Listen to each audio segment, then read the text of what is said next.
문제 앞에서 무엇을 보십니까? 라고 하는 제목으로 하나님의 말씀을 나눌 때에 오늘 말씀을 통해서 주님께서 우리 각자에게 들려주시는 주님의 음성을 듣는 시간 되기를 주님의 이름으로 축원합니다. 여러분 설 명절 잘 보내고 계십니까? 벌써 명절이 끝난 건 아니죠. 아직 명절 연휴가 진행 중에 있는데요. 여러분 우리나라의 4대 명절을 아십니까? 4대 명절. 첫 번째로 설, 그리고 또 뭐가 있을까요? 추석, 그리고 단오, 그리고 한식. 저도 잘 몰랐습니다. 이번에 찾아봤는데요. 설은 음력 1월 1일이고 추석은 음력으로 언제일까요? 8월 15일이죠. 그럼 단오는 언제일까요? 단오 음력 5월 5일입니다. 마지막으로 한식은 언제입니까?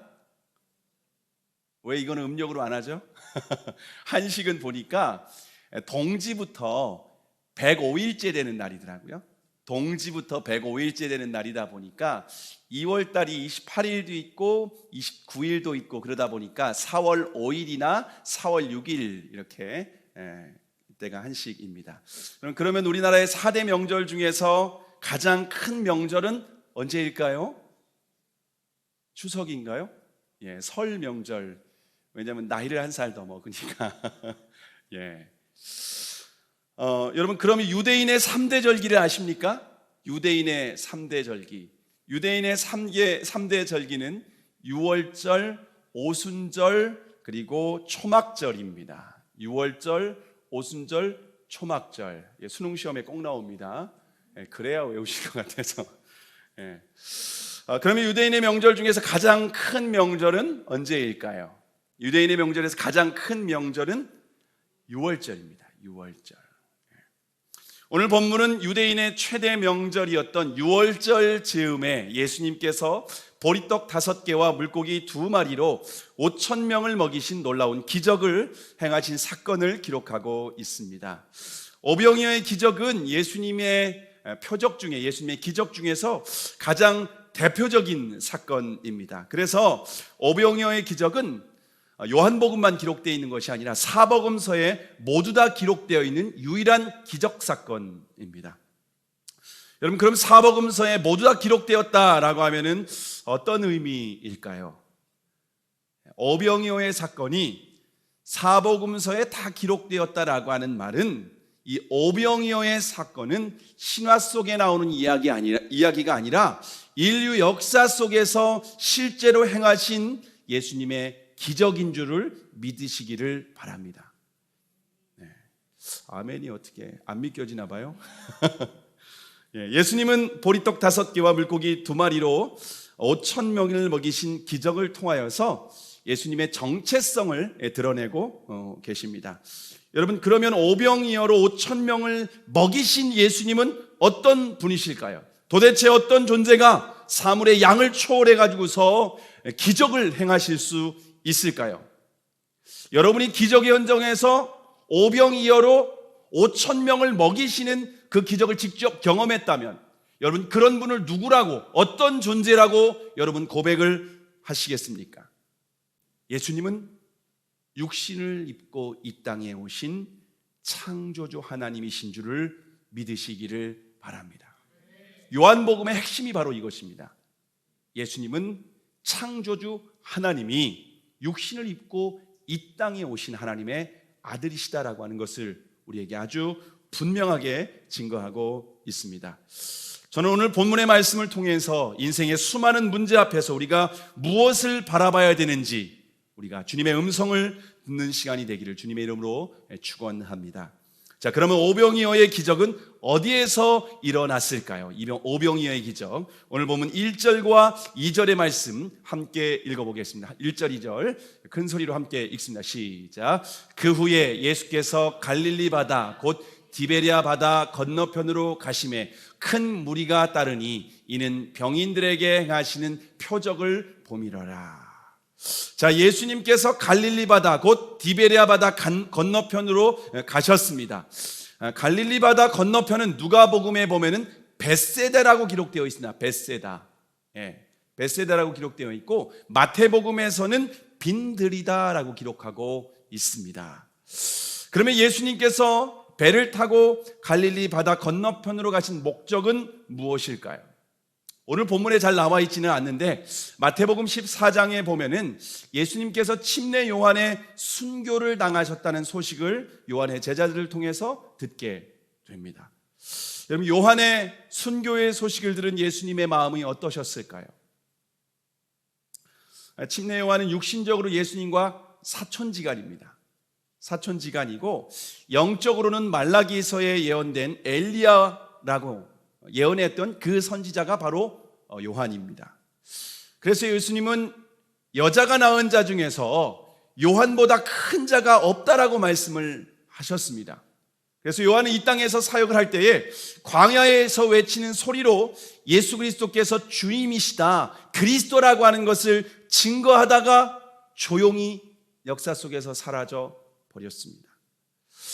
요한의 순교 소식을 들은 예수님은 잠시 사역을 내려놓고 휴식을 갖고 싶어서 베세다로 빈들로 가셨습니다. 사람들이 아무도 없을 것 같은 빈들에 가셨습니다. 그런데 예수님이 오셨다라고 하는 소식을 듣고 구름대가 처다한 무리들이 예수님을 따라왔습니다.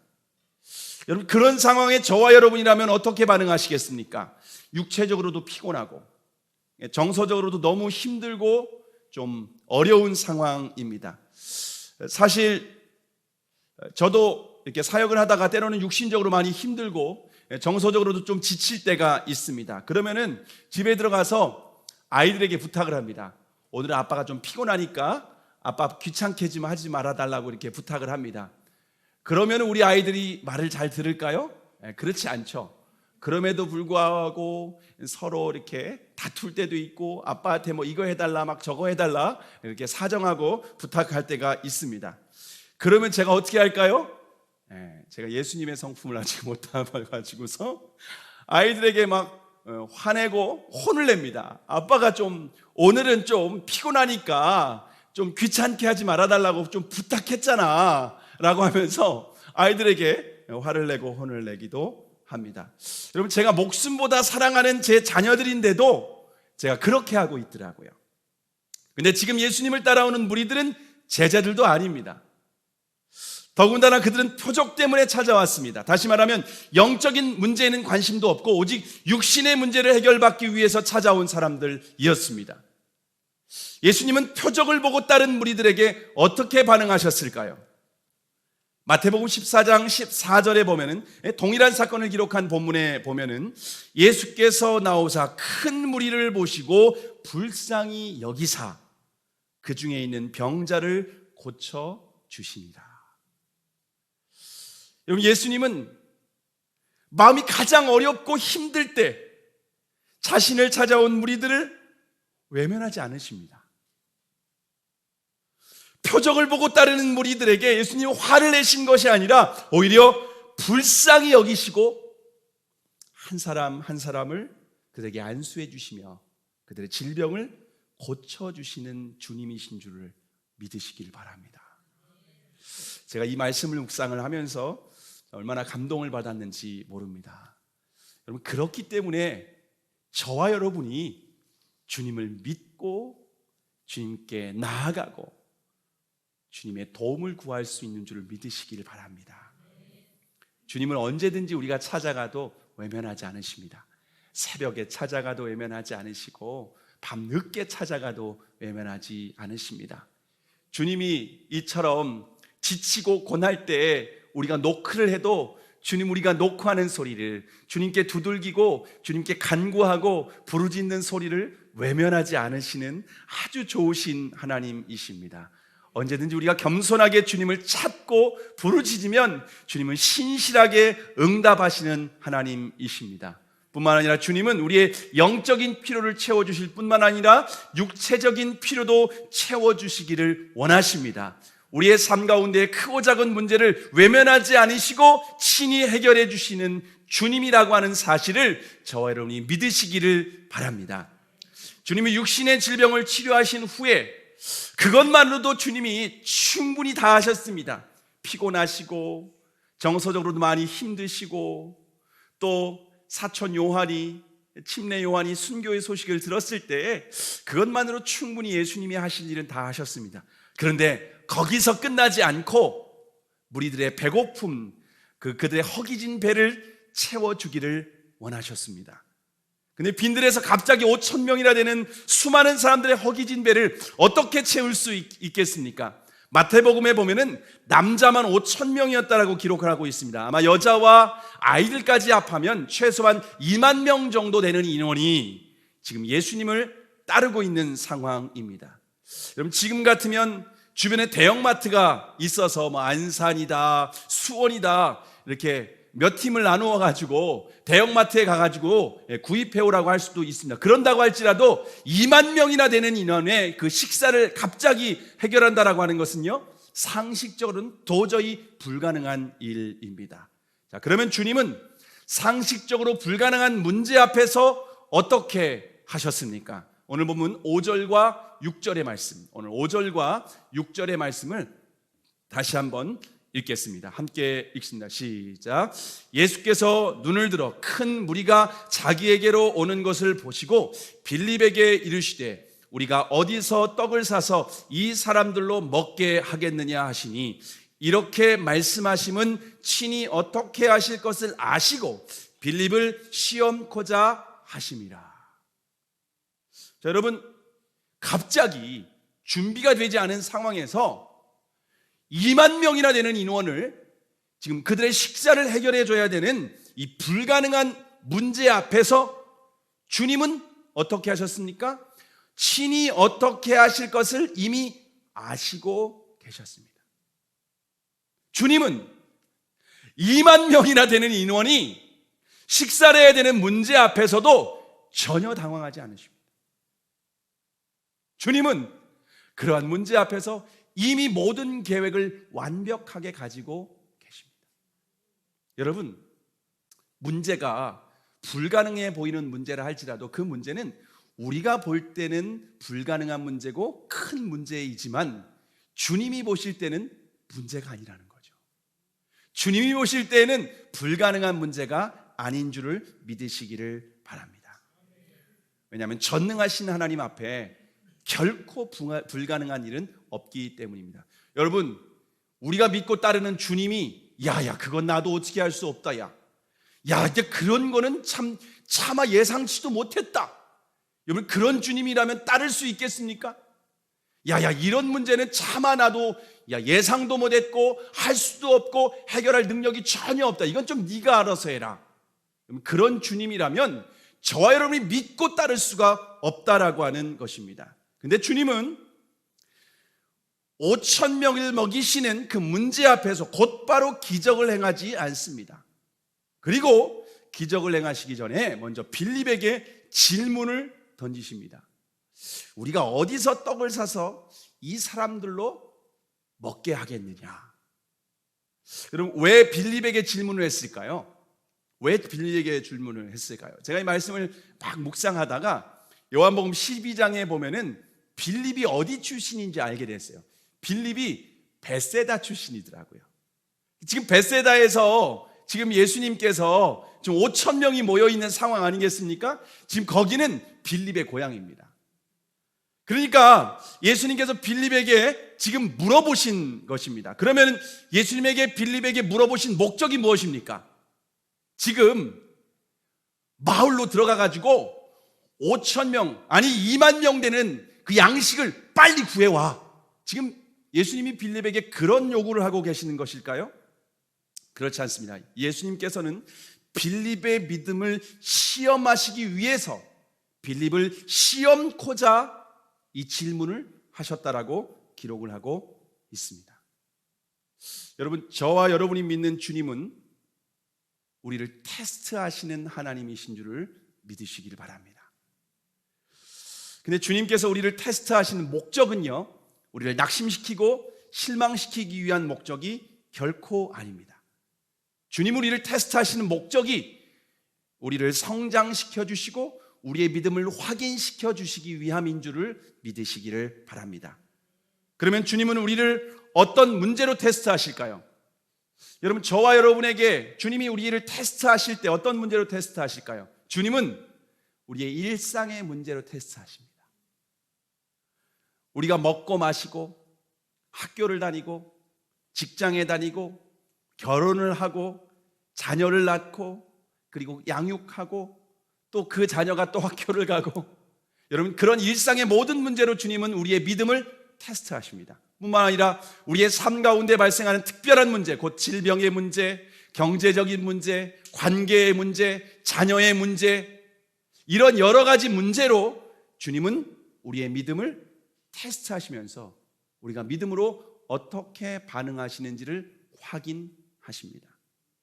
왜냐하면 그리스도인에게 그 무엇보다도 중요한 것은 믿음이기 때문입니다. 최근에 저희 교회 성도님 중에서 폐암 수술을 하신 권사님이 계십니다. 권사님께서 수술하시기 전에 저희가 대예배 시간에 함께 중보기도를 했는데요, 수술 전에 권사님을 위해서 중보기도 하는데 하나님께서 주신 약속의 말씀이 있었습니다. 마가복음 5장 34절의 말씀이셨습니다. 예수께서 가라사대 따라 내 믿음이 너를 구원하였으니 평안히 가라, 내 병에서 놓여 건강할지어다. 제가 이 말씀을 아내와 기도하는 과정 가운데에 응답을 받았습니다. 저는 이 말씀을 응답받았을 때에 수술하지 않고 치유될 수 있겠다라는 기대감을 가졌습니다. 근데 주님은 수술하지 않고 치유하신 것이 아니라 예정대로 수술이 진행되었습니다. 물론 수술은 삼성병원에서 최고의 전문가에게 수술을 받게 되었습니다. 저는 수술실 앞에서 하루 종일 주님께 물으면서 기도했습니다. 주님께서 주신 약속의 말씀의 의미는 무엇인지 주님 구체적으로 가르쳐 주시옵소서. 그렇게 기도하는 가운데 주님께서 정말 중요한 것을 저에게 가르쳐 주셨습니다. 주님은 권사님께서 건강하게 회복될 것에 대해서 아주 분명하게 응답을 해 주셨습니다. 그런데 주님의 관심은 수술로 치료하느냐, 기도로 치유하느냐, 그것이 중요하지는 않았습니다. 주님은 권사님의 믿음이 더욱 중요하다라고 가르쳐 주셨습니다. 그래서 폐암 수술 앞에서 주님은 권사님의 믿음을 테스트하셨습니다. 폐암 수술 앞에서도 주님을 신뢰할 수 있는가?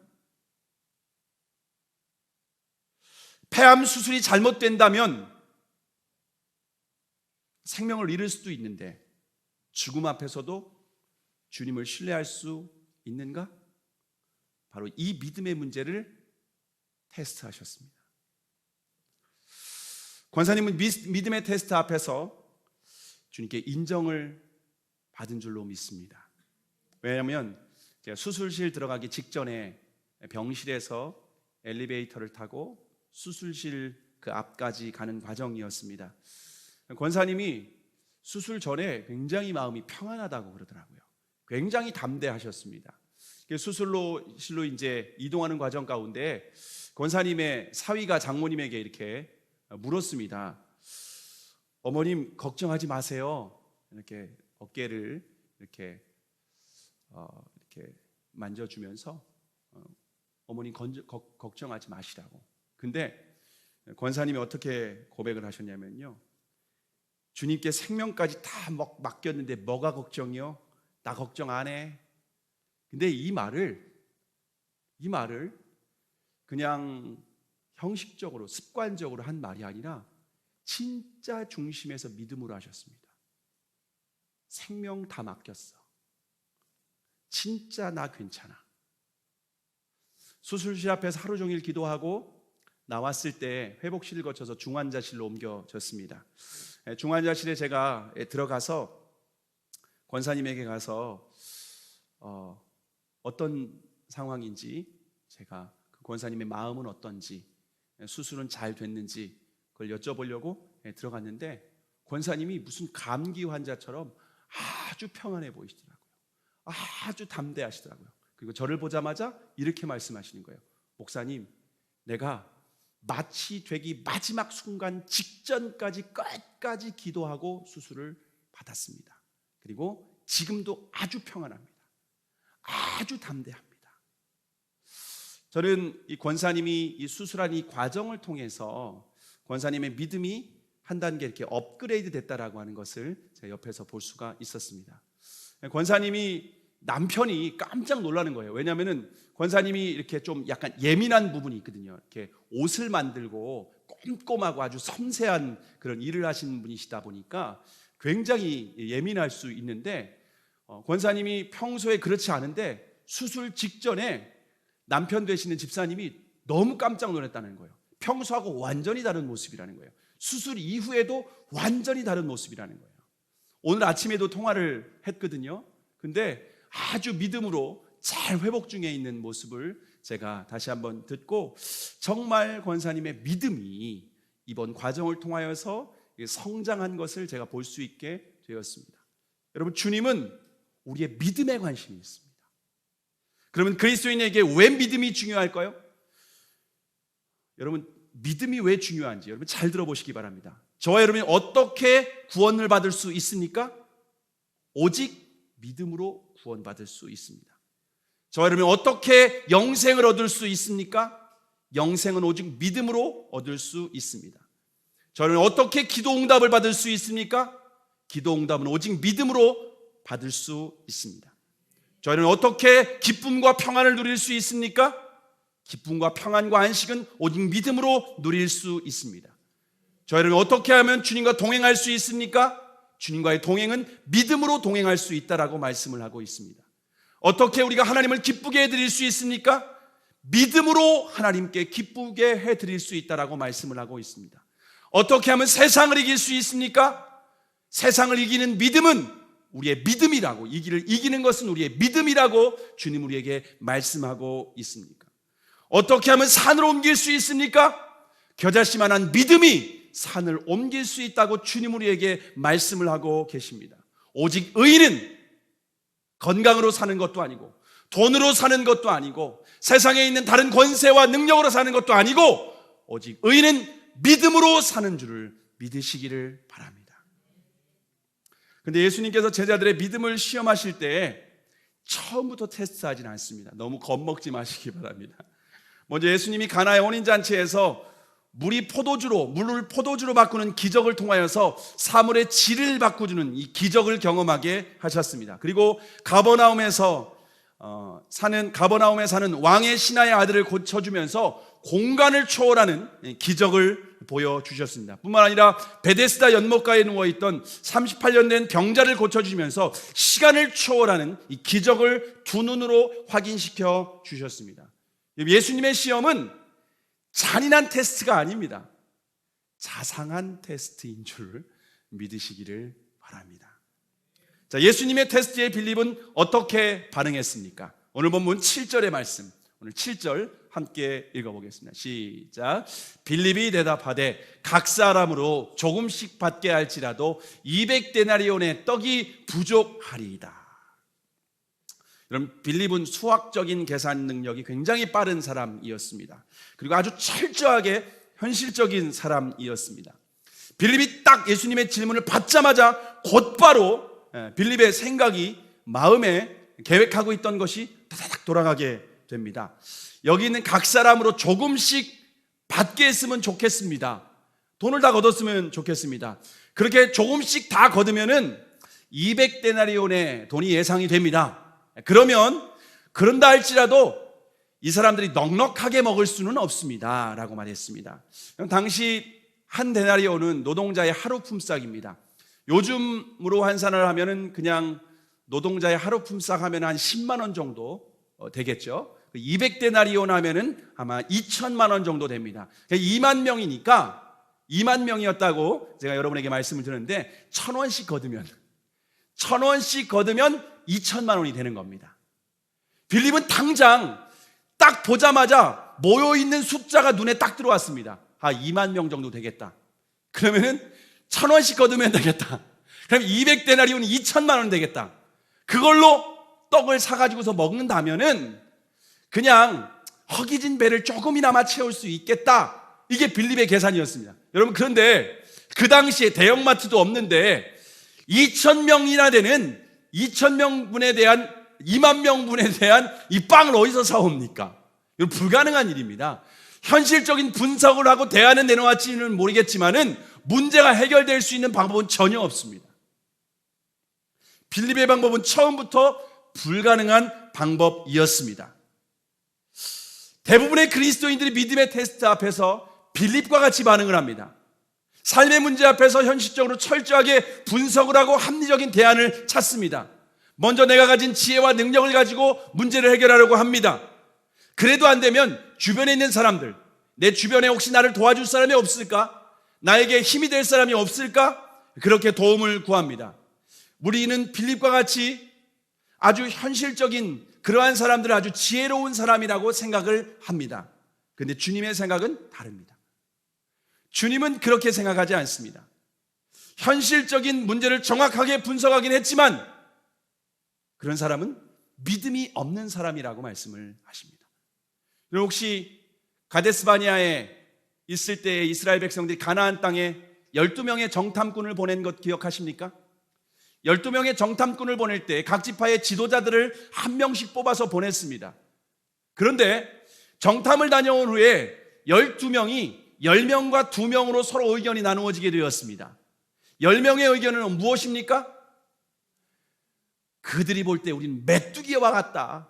그들은 거인 족속이 있고 철병거가 있고 난공불락의 여리고가 있고 어떻게 우리가 그들을 이길 수 있습니까? 현실적으로 도저히 불가능합니다. 이건 이길 수 없는 게임입니다. 가면은 우리는 그냥 다 죽는 일입니다. 이렇게 대답을 했습니다. 그러나 여호수아와 갈렙은 다르게 대답을 했습니다. 여호수아와 갈렙은 현실적인 눈도 있었습니다. 그들의 분명히 현실적으로 아낙 자손이 살고 있는 것도 보았고 철병거 최첨단 무기도 보았고 그들이 난공불락의 성벽도 확인했습니다. 그들은 그러나 현실적인 눈과 함께 믿음의 눈을 가지고 있었습니다. 우리와 함께 하시는 하나님을 볼 수 있게 되었습니다. 만일 우리와 하나님이 함께 하시면 그들은 우리의 밥입니다. 그들을 쳐서 부숩시다. 당장 공격합시다. 여러분, 주님께서 찾는 사람은 현실적으로 분석하고 현실적인 대안을 내놓는 사람이 아니라 현실적인 눈도 갖고 있지만 믿음의 눈을 갖고 하나님이 함께 하시면 믿음으로 승리할 수 있습니다 라고 하는 대안을 가진 사람인 줄로 믿으시기를 바랍니다. 그럼 빌립은 현실적인 문제를 정확하게 분석을 했지만은 믿음이 없었습니다. 창조주 하나님의 능력을 직접 경험했습니다. 봤습니다. 확인했습니다. 그리고 그 하나님이 함께하고 있습니다. 그런데 삶의 문제 앞에서는 그 하나님이 아무런 능력이 없는 거예요. 아무런 의미가 없습니다. 전지전능하신 창조주 하나님이 지금 나와 함께 하시는데 깨닫지 못하고 있습니다. 보지 못하고 있습니다. 알지도 못하고 있습니다. 여러분, 삶의 문제 앞에서 우리가 현실적인 문제를 분석하는 것도 중요하지만 더욱 중요한 것은 믿음이 필요한 줄을 믿으시기를 바랍니다. 자, 빌립이 믿음의 테스트에서 실패했을 때 옆에 있던 안드레가 어떻게 반응했을까요? 오늘 본문 8절과 9절 말씀, 8절과 9절 함께 읽어볼까요? 자, 함께 읽습니다. 자, 시작. 제자 중 하나 곧 시몬 베드로의 형제 안드레가 예수께 여짜오되 여기 한 아이가 있어 보리떡 5개와 물고기 2마리를 가졌나이다. 그러나 이것이 이 많은 사람에게 얼마나 되겠사옵나이까. 여러분, 빌립은 이렇게 머리가 빠르게 계산되는 사람이었는가 하면은요, 안드레는요 눈치가 빠른 사람이었습니다. 굉장히 센스 있는 사람이 있지 않습니까? 어떤 사람은 머리가 탁탁 돌아가는 사람이 있는가 하면 눈치가 빨라서 그냥 알아서 탁탁 움직이는 사람이 있지 않겠습니까? 지금 빌립이 예수님께 딱 대답을 했는데 예수님의 눈빛이 시원치 않은 거예요. 실망하는 눈빛인 겁니다. 그때 안드레가 굉장히 예민하게 반응을 하는 겁니다. 그리고 예민하게 민감하게 반응해서 아주 센스 있게 예수님이 묻지도 않았는데 한 아이가 가지고 있었던 오병이어 그 도시락을 가지고 가지고서 예수님에게 이게 탁 건네는 것입니다. 근데 여러분, 안드레의 반응은요 전혀 상식적이지는 않습니다. 왜냐하면 오병이어 가지고 누구 입에 풀칠을 하겠습니까? 5천 명, 2만 명을 먹인다라고 하는 것은요, 상식적으로 도저히 불가능한 일입니다. 근데 여러분, 안드레가 믿음이 있어서 그랬을까요? 여러분, 안드레가 믿음이 있어서 그랬던 건 아닌 것 같습니다. 왜냐하면 이 많은 사람들이 이게 얼마나 되겠습니까? 이렇게 대답을 했거든요. 주님이 이게 있으니까 주님께서 능력을 베풀어 주시죠? 이렇게 한 게 아니라, 여러분, 예수님 이게 있는데 이걸로 큰 능력이 있겠습니까? 얼마나 되겠습니까? 누구 입에 풀칠을 하겠습니까? 이게 믿음의 대답은 아니었습니다. 그런데 우리가 안드레의 모습을 통해서 배워야 될 아주 중요한 태도가 있습니다. 그것은 현실의 문제가 상식적으로 불가능해 보일지라도 그 문제를 가지고 주님 앞에 나오는 것이 중요합니다. 주님 앞에 가지고 나와서 우리가 주님께 묻는 것이 중요합니다. 주님, 어떻게 하면 좋겠습니까? 여러분, 이것이 중요합니다. 저와 여러분의 삶 가운데 문제가 있습니까?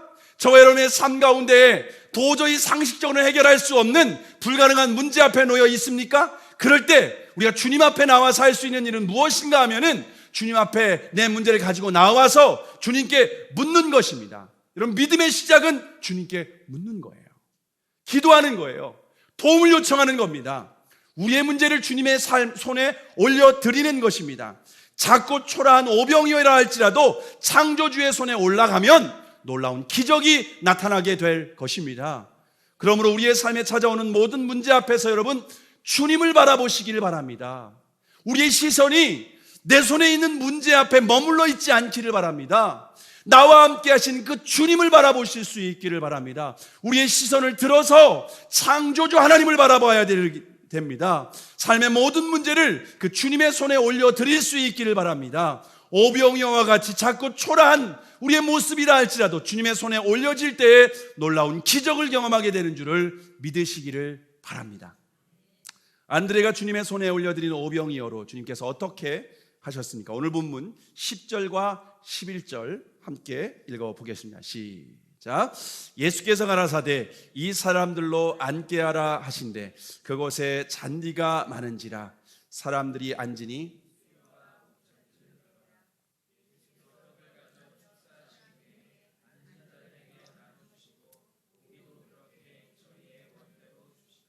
자, 예수님이 오병이어로 받은 후에 사람들로 이렇게 50명씩 이렇게 앉게 하신 것 같습니다. 그리고 그 후에 어린아이가 가지고 온 이 오병이어를 축사했다라고 말하는데 이건 감사 기도를 드렸다라고 하는 의미입니다. 그리고 제자들에게 떡과 물고기를 나눠주는데 놀라운 기적이 나타나게 되는 것입니다. 그 많은 사람들에게 그들이 원하는 대로 다 나눠줬습니다. 아주 배불리 먹었습니다. 배고픈 것이 아니라 아주 원하는 대로 풍성하게 다 나누어졌습니다. 그런데 정말 놀라운 것은 오병이어로 2만 명이나 되는 이 사람들을 먹였는데 남은 조각이 12바구니에 가득 찼습니다. 처음에는 오병이어를 내놨는데 5천 명, 2만 명을 먹이고도 12바구니라고 하는 이 조각들이 남아있는 것을 볼 수가 있습니다. 여러분, 이 사건을 통해서 예수님이 어떤 분이라는 것을 가르쳐주고 있습니까? 예수님은 오병이어로도 2만 명이나 되는 인원을 풍성하게 원하는 대로 마음껏 다 먹이고도 12바구니를 남길 수 있는 창조주 하나님이신 줄을 믿으시기를 바랍니다. 여러분, 현실적인 문제 앞에서 무엇을 바라보고 계십니까? 빌립과 같이 현실적인 문제 앞에서 머리로 분석하고 스스로 해결하려고 하지는 않습니까? 아니면 안드레와 같이 현실적인 문제를 가지고 주님 앞에 나오십니까? 저는 빌립과 같이 굉장히 현실적인 사람이었습니다. 사역을 할 때도요, 저는 철저히 현실적으로 합니다. 가능한 것만 딱 합니다. 불가능한 것은 이렇게 시도를 잘 안 하는 스타일입니다. 사역을 할 때 제 경험에 근거해서 제가 할 수 있는 것까지 합니다. 그리고 할 수 없는 것은 제가 못한다라고 합니다. 그리고 내가 만약에 하지 않은 것은요, 철저하게 경험한 사람들에게 조언을 받습니다. 그리고 매뉴얼화 해가지고서 아주 꼼꼼히 차근차근 이렇게 계획대로 일을 진행하는 스타일입니다. 그러다 보니까 사역에 큰 문제가 발생하지는 않았습니다. 그렇게 순조롭게 사역을 해올 수가 있었습니다. 근데 하나님의 기적을, 특별한 기적을 경험할 수는 없었습니다. 근데 주님께서 갑자기 저에게 2018년도에 주님께서 개척하라고 하는 사명을 주셨습니다. 주님의 명령이다 보니까 순종할 수밖에 없었습니다. 근데 교회 개척을 앞두고 빌립과 같이 현실적으로 모든 문제들을 분석하고 대안을 찾기 시작을 했습니다. 개척 지역은 어떻게 해야 되지? 개척 장소는, 예배당은 어떻게 하지? 건물 보증금은 어떻게 하지? 월세는 어떻게 하지? 인테리어 비용은 어떻게 하지? 교회를 채울 성물들은 어떻게 구입하지? 사택은 어떻게 하지? 생활비는 어떻게 하지? 아이들 교육비는 어떻게 하지? 교회 개척 멤버는 어떻게 찾지? 여러분, 제가 모든 카테고리를 정해가지고서 하나하나 적어가면서 대안을 찾고 고민을 하고 고민을 했는데, 그럼 답이 나오십니까? 여러분이나 답이 나오셨습니까? 아무리 고민을 하고 아무리 분석을 하고 아무리 대안을 찾아도 도저히 답이 안 나오는 것, 도저히 문제를 풀 수가 없었습니다. 현실적인 답이 안 나오는 거예요. 아무리 찾아도 안 나오니까 오히려 막 잠이 안 오고 불면증에 시달리게 되었습니다. 아무리 고민해도 답을 찾을 수 없어서 제가 결국 한 것이 무엇이었냐면요, 오병이어와 같이 작고 초라한 저의 삶 주님 앞에 다 올려드립니다. 주님, 제가 할 수 있는 능력도 없습니다. 뭐 가진 것도 없습니다. 능력도 없습니다. 지혜도 없습니다. 그러나 제가 할 수 있는 것은 다 주님 앞에 올인하겠습니다. 주님 앞에 다 올려드립니다. 오병이어 같이 초라합니다. 작습니다. 저희 가족도 먹고 살기 어렵습니다. 그러나 주님 앞에 다 올려드립니다. 그리고 믿음으로 올려드렸습니다. 그런데 제가 특별한 믿음과 확신이 있지는 않았습니다. 주님 앞에 제 삶을 다 올려드리고 제 가족도 올려드리고 제 미래도 올려드리고 저의 모든 자녀들까지 다 올려드렸는데 그냥 특별한 기대감은 없었고 그냥 할 수 있는 것이 그것밖에 없었습니다. 그게 제가 찾은 현실적인 대안이었고 이게 주님이 그냥 내가 할 수 있는 최선이었다라고 생각하고 주님 앞에 다 올려드렸습니다. 그런데 정말 놀라운 기적이 일어났습니다. 하나님께서 개척 멤버를 붙여주기 시작을 하셨습니다. 뿐만 아니라 예배당을 이곳으로 인도해 주셨습니다. 뿐만 아니라 중앙교회에서도 개척 지원을 이전에 없었던 정말 많은 지원을 받을 수 있게 되었습니다. 그리고 사실 제가 믿음이 없어서 제가 대출금을 한 1억을 받아놨었거든요. 그리고 이자를 내고 있었습니다. 이자를, 왜냐하면 건물 계약이 한 3월쯤에 되었기 때문에 그때까지 그 대출 이자를 계속 부담하면서 건물 보증금으로 사용하려고 한 1억을 제가 대출을 해놨었는데, 여러분, 대출 이자만 내다가 믿음이 없이 대출을 받았던 그 돈 결국 다시 상환하게 되었습니다. 믿음이 없는 대가를 톡톡하게 지불했던 거죠. 여러분, 주님은요, 오병이어와 같이 초라한 저의 삶을 주님의 손에 올려드렸을 때에 주님은 정말 5,000명을 먹이는 놀라운 기적으로 함께 하신 줄을 믿으시기를 바랍니다. 주님이 저희 교회에 주신 비전이 뭐냐면요, 열방의 복음 전하는 교회예요. 여러분, 개척교회가 열방을 먹일 수 있겠습니까? 말이 안 되는 거죠. 우리나 개척교회는요, 자립하면은요 아주 잘했다는 것이 요즘 현실입니다. 근데 주님은 저희 개척 시작부터 열방을 먹이라는 것입니다. 열방을 섬기는 교회가 될 것이라는 것입니다. 성령이 이끄시고 열방을 책임지는 교회가 될 것이다라는 이 비전을 주셨습니다.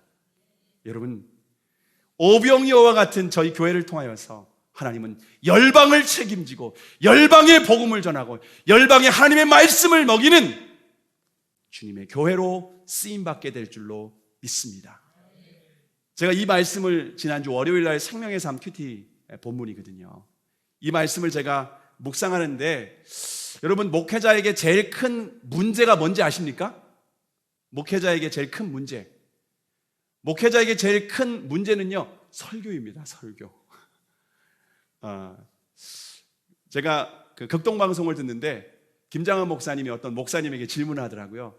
목사님, 제일 어려운 문제가 뭡니까? 목회하시면서 그러니까는 고민하고 있으니까 설교 아닙니까? 나는 설교가 제일 어렵던데. 여러분, 김장한 목사님 같은 분도 설교가 제일 어렵다고 하시더라고요. 여러분, 저 같으면 어떻게 했습니까? 여러분, 이제 개척한 지 이제 1년, 2년 차 지금 목회자입니다. 매주 설교한다는 게 사실 쉬운 일은 아닙니다. 근데 제가 설교의 문제 앞에서 빌립과 같이 문제를 해결하는 것을 주님께서 저에게 말씀을 하셨습니다. 네가 가진 지혜와 방법으로 성도들을 먹이려고 하지 말라는 것입니다. 주님은 설교의 문제도 사역의 문제도 주님 손에 다 올려드리라는 것입니다. 여러분, 제가 사역을 다 주님 손에 올려드립니다. 그런데 설교만큼은 제가 어떻게 하면 더 열심히, 더 노력하고, 더 힘쓰고, 묵상하고, 더 연구해서 막 하려고 하는 그런 모습이 있었습니다. 근데 설교 본문을 정하는 문제도, 말씀을 준비하는 과정도 철저하게 주님 손에 그냥 올려드리라는 것입니다. 그러면 오병이어와 같은 저의 삶과 제가 가진 지혜와 제가 가진 모든 것들을 주님 손에 올려드리면 주님이 먹이실 거라는 것입니다. 네가 먹이면 어린아이 하나도 변화시키지 못할 거라는 겁니다. 그러나 주님이 먹이시면 5천 명을 먹이고 2만 명을 먹이는데 주님께서 능히 사용하실 줄로 믿습니다. 여러분의 삶의 문제 앞에서 여러분 무엇을 바라보고 계십니까? 삶의 문제 앞에 더 이상 자신의 지혜와 능력을 의지하지 않기를 바랍니다. 주님, 우리의 믿음을 테스트하기를 원하십니다. 주님께서 우리가 믿음으로 어떻게 반응하는지를 보기를 원하십니다. 우리가 빌립과 같이 머리로 계산해서 반응하고 있지는 않습니까? 아니면 안드레와 같이 눈치를 보고 주변에 도울 사람이 없는지 눈치를 보고 있지는 않습니까? 머리를 계산하고 눈치 보러 반응하는 것은 주님의 방법이 아닙니다. 주님, 우리의 문제를 가지고 주님 앞에 나오기를 원하십니다. 믿음으로 우리가 오병이어와 같은 우리의 작고 초라한 우리의 삶을 창조주 하나님의 손에 올려드리기를 원하십니다. 그러면 주님께서 우리의 삶을 축복하실 때에 우리의 삶에 놀라운 기적이 나타나게 될 것입니다. 5천 명을 먹이고도 남는 놀라운 기적의 주인공으로 저와 여러분을 사용하실 줄로 믿습니다. 삶의 문제 앞에서 여러분은 무엇을 바라보고 계십니까? 기도하시겠습니다.